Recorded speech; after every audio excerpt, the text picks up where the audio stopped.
Ethan Carter has always believed that his farm was his sanctuary, a patch of living earth where decades of hard work and family tradition come together.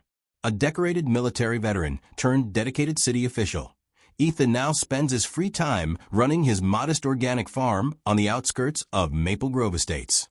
His property is more than just a livelihood, it's a legacy.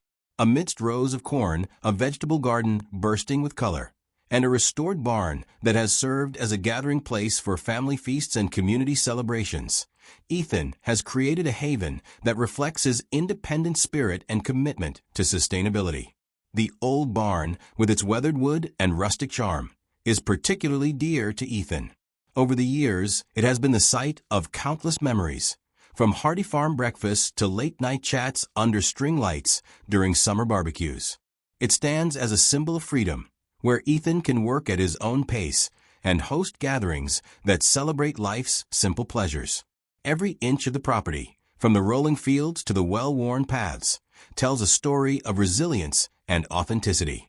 However, not everyone in Maple Grove Estates appreciates Ethan's free-spirited way of life. At the center of the neighborhood's rigid, uniform order is Kerren, the self-appointed enforcer of the Homeowners Association HOA. Known for her perfectly pressed blouses, an ever-present clipboard, and a no-nonsense approach to maintaining community standards, Kerren sees every deviation from her idea of suburban perfection as an offense. To her, individuality is a threat to order. One fateful afternoon, as Ethan was preparing for his weekly routine of tending to the farm, he was stunned to witness an unexpected sight. Across his property, where his barn stood proudly as a beacon of tradition, Kerren had organized a neighborhood barbecue. But this wasn't a simple block party. It was a meticulously orchestrated event, complete with banners, speakers, and even a makeshift kitchen set up inside his very own barn. Kerren's plan was clear. She intended to improve the community by taking over what she deemed unacceptable private spaces. When Ethan approached the barn, his heart pounded with disbelief and anger. "Kerren, what are you doing in my barn?" he demanded, his voice low but steady. Kerren turned to him with a smug smile. "Mr. Carter, your barn has long been an eyesore. The HOA believes it should serve a greater purpose, one that benefits the entire community. That's why I've taken the liberty of converting it into a fully operational kitchen for our annual barbecue." Ethan's face flushed with indignation. "This is my property. I built that barn with my own hands, and it's not up for grabs or redesigned by anyone, least of all you." The confrontation drew a small crowd of onlookers. Some neighbors exchanged uneasy glances, while others whispered among themselves, aware that this was only the beginning of a larger battle. For Ethan, this wasn't just about a barn or a barbecue. It was a clash between the right to live authentically on one's own property and the suffocating, arbitrary control imposed by the HOA. Kerren's actions signaled a bold new chapter in her campaign to enforce conformity, even if it meant commandeering the heart of Ethan's cherished farm. In that moment, Ethan vowed that he would not stand idly by as his legacy was invaded. With resolve hardening in his chest, he promised himself that he would fight back and reclaim every inch of his property and his freedom. The very next morning, Ethan's world was upended further when he found a formal notice stapled to his farmhouse door.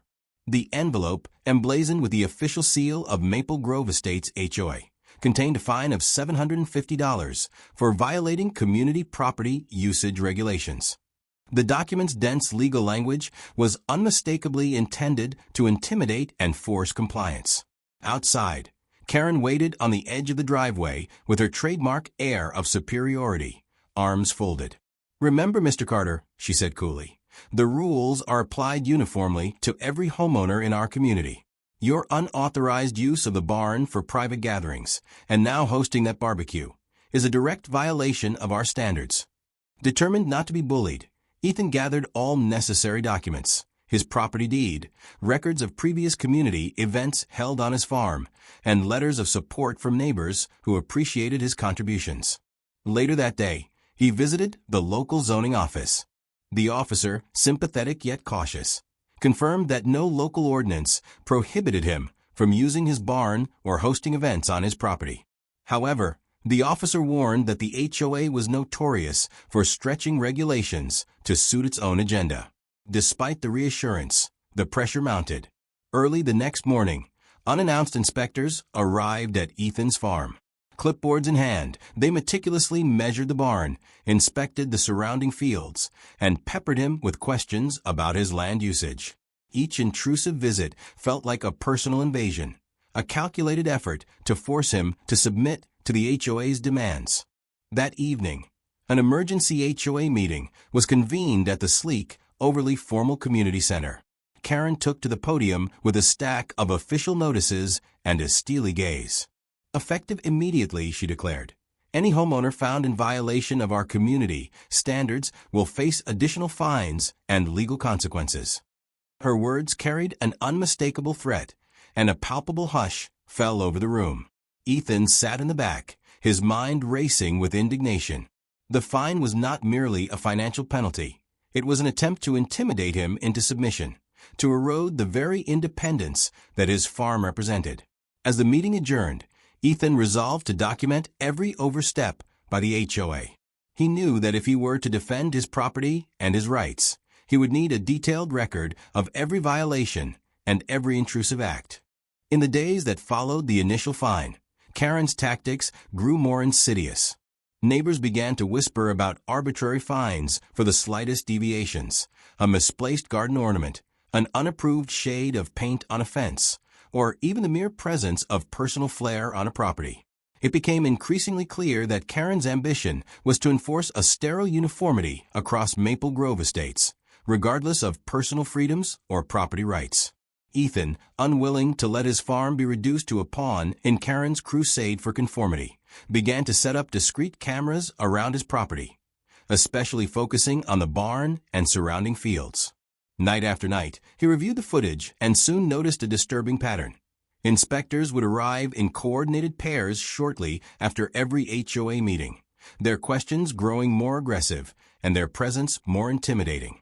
On more than one occasion, shadowy figures were caught in the background, apparently hired by the HOA to monitor his property. Late one evening, as Ethan was compiling what he called the Farm Freedom Files, a disillusioned board member confided in him over a hushed phone call.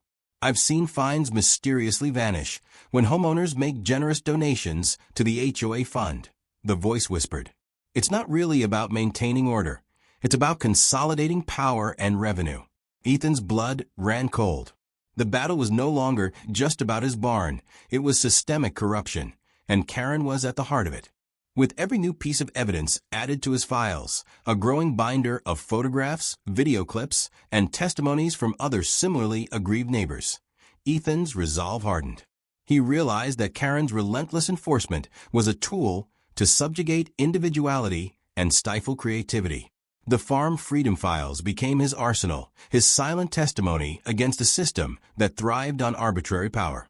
Determined to expose this abuse, Ethan began planning his counterattack. This wasn't merely about protecting his property. It was a fight for the rights of every homeowner in Maple Grove Estates to live freely, without interference, from an overbearing HOA. The stakes were high, and as he organized his evidence, Ethan knew that the coming days would mark the beginning of a full-scale rebellion against Kerren's tyranny. One crisp morning, Ethan awoke to a scene that set his pulse racing. Heavy machinery was parked near his barn, and parts of the farm's perimeter had been altered with industrial-grade fencing. The HOA, under Kerren's orders, claimed these modifications were necessary for community safety and to prevent further violations. But Ethan saw through the excuse.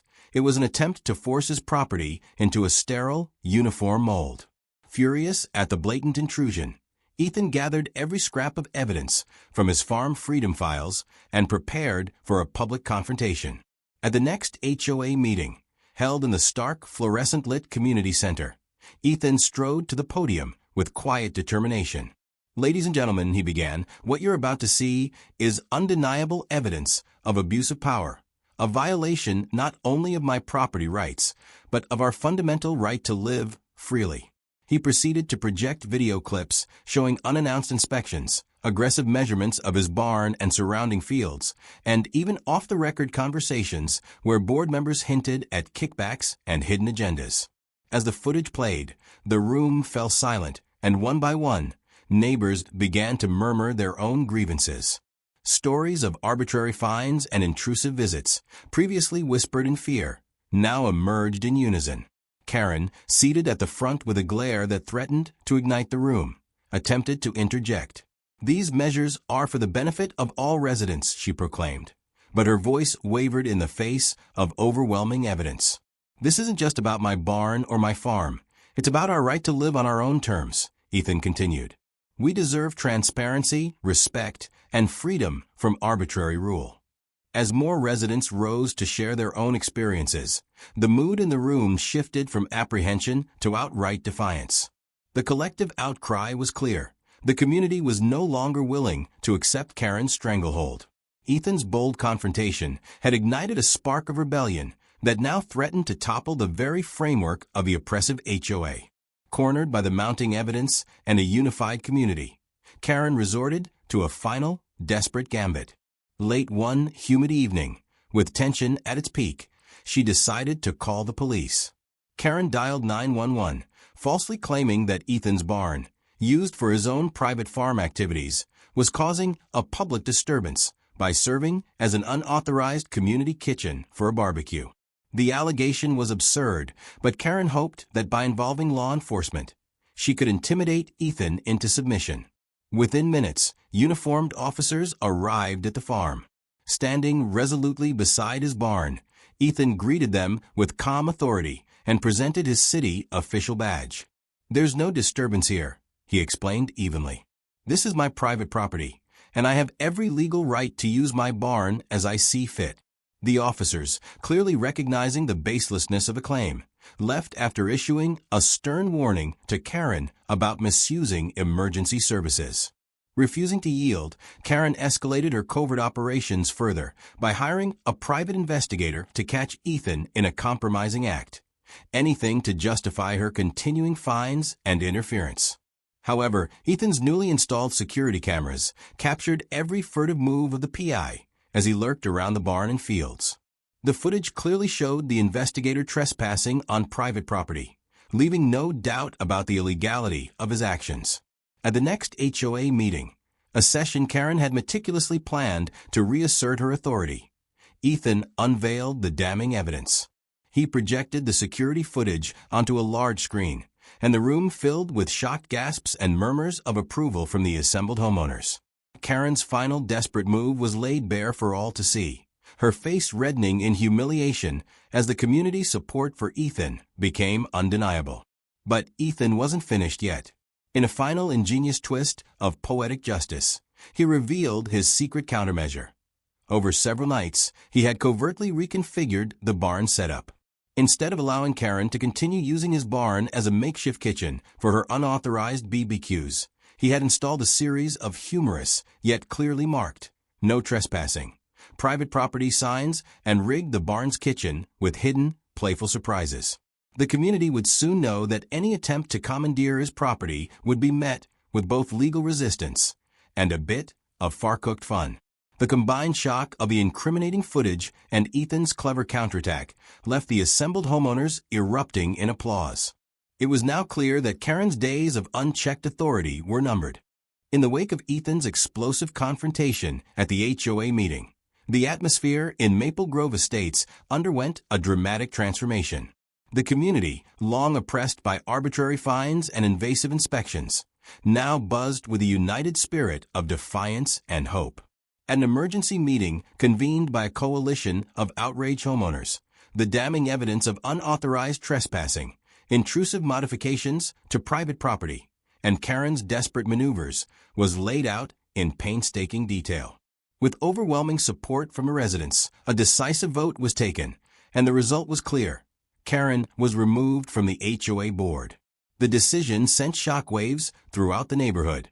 Within days, local authorities launched a comprehensive investigation into the HOA's practices, exposing a systematic pattern of arbitrary fines, financial mismanagement, and blatant abuse of power. The rigid, oppressive structure that Kerren had zealously defended began to crumble under the weight of undeniable evidence and the collective outcry of the community. For Kerren, The consequences were swift and severe. Her personal assets, once paraded as symbols of her authority, fell under intense scrutiny. Financial irregularities and unethical practices were brought to light, and her once pristine home was quickly listed for sale. The very enforcer of draconian rules had become a cautionary tale of unchecked entitlement, a living example of how power can corrupt absolutely. Ethan, watching these developments from the sanctuary of his farm, felt an overwhelming sense of vindication. His battle to protect his property, and his inventive, hilarious counterattack involving extra spicy, chili oil-coated pumpkins, had ignited a movement that reclaimed the rights of every homeowner in Maple Grove Estates. Neighbors, emboldened by their collective success, began sharing their own stories of past grievances and envisioning a future free from arbitrary control. As the old HOA structure disintegrated, new policies were swiftly implemented, ones built on transparency, accountability, and genuine respect for individual freedoms. Ethan's innovative response became a rallying cry for creativity and independence, and his farm now stood as a proud testament to the triumph of the human spirit over bureaucratic tyranny. With a satisfied smile and a steaming cup of coffee in hand, Ethan watched as the remnants of Kerren's oppressive reign faded into memory. With the community united and the corrupt practices of the old HOA exposed beyond all doubt, local authorities had no alternative but to take decisive legal action. Investigations into the invasive inspections, arbitrary fines, and overall abuse of power revealed that the rules enforced by the HOA were nothing more than a facade for personal profit. The city imposed steep fines on the HOA for violating homeowners' rights, and a class action lawsuit was swiftly filed on behalf of the aggrieved residents. At a press conference held in the newly reformed community center, Ethan stood before a throng of reporters and relieved neighbors. "Today, we've proven that no one is above the law," he declared in a measured tone. "Our community will no longer be held hostage by arbitrary rules and unchecked power." This legal victory marks the beginning of a new era for Maple Grove Estates. As court dates were set and legal documents piled up, individual board members began facing personal legal consequences for their roles in the oppression. Even Kerren's longtime legal advisor came under scrutiny for facilitating the HOA's unethical practices. The collapse of the old system was not merely symbolic. It was a comprehensive legal reckoning that sent a clear message to communities everywhere. Fairness, transparency, and respect for individual rights must prevail. For Ethan, this legal triumph was the final power move, a vindication of his long-fought battle against tyranny. The class action lawsuit not only promised financial restitution for the wronged homeowners, but also paved the way for a complete overhaul of community governance. Maple Grove Estates was now poised to enter a future defined by respect, cooperation, and true neighborly spirit. As the legal and public consequences mounted, Kerren's personal life began to unravel in dramatic fashion. Once the iron-fisted enforcer of Maple Grove Estates' arbitrary rules, she soon found herself isolated, ridiculed, and financially ruined. The scandalous spectacle of her repeatedly commandeering Ethan's barn for her unauthorized BBQs, and the subsequent revelation that her exploits had been thwarted by Ethan's clever countermeasures, turned her once formidable reputation into a public laughingstock. Within weeks, her prized sedan was repossessed amid mounting debts, and rumors of personal turmoil spread like wildfire through the community. Whispers of a crumbling marriage and the collapse of her once impeccable authority became common fodder for gossip. The very system she had championed to enforce conformity now turned against her, leaving her as a stark example of unchecked entitlement. In a final bitter twist, Kerren attempted to salvage her reputation by seeking employment in property management. Instead, she was offered an entry-level position as an assistant property manager for another HOA, a public admission of her dramatic fall from grace.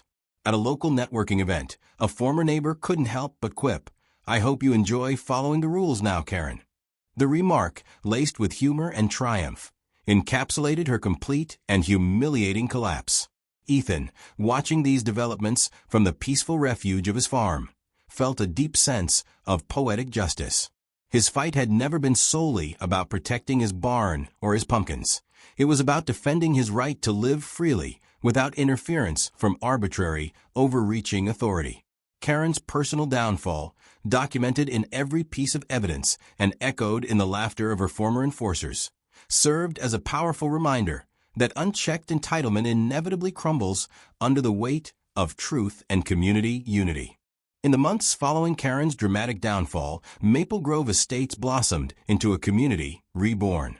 The dark days of arbitrary fines, invasive inspections, and overbearing rules gave way to an atmosphere of creativity, collaboration, and genuine respect for individual freedoms. Neighbors gathered for impromptu barbecues, seasonal festivals, and lively block parties where the spirit of independence was celebrated with gusto. Ethan, whose once prized farm had been the target of relentless appropriation, and whose inventive retaliation of coating his pumpkins in extra spicy chili oil had become local legend, now enjoyed his harvest in peace. At a spirited neighborhood celebration honoring their reclaimed rights, a jovial resident presented him with a handmade HOA violation notice for excessive spicy surprises. The crowd erupted in laughter as Ethan held the sign high and remarked with a wry smile, "They really tried." As dusk settled over Maple Grove Estates and the soft glow of twilight danced across the fields, the memory of oppressive rule faded into a distant echo. The residents had reclaimed not only their rights, but their spirit, a spirit that celebrated individuality, nurtured creativity, and defied conformity at every turn.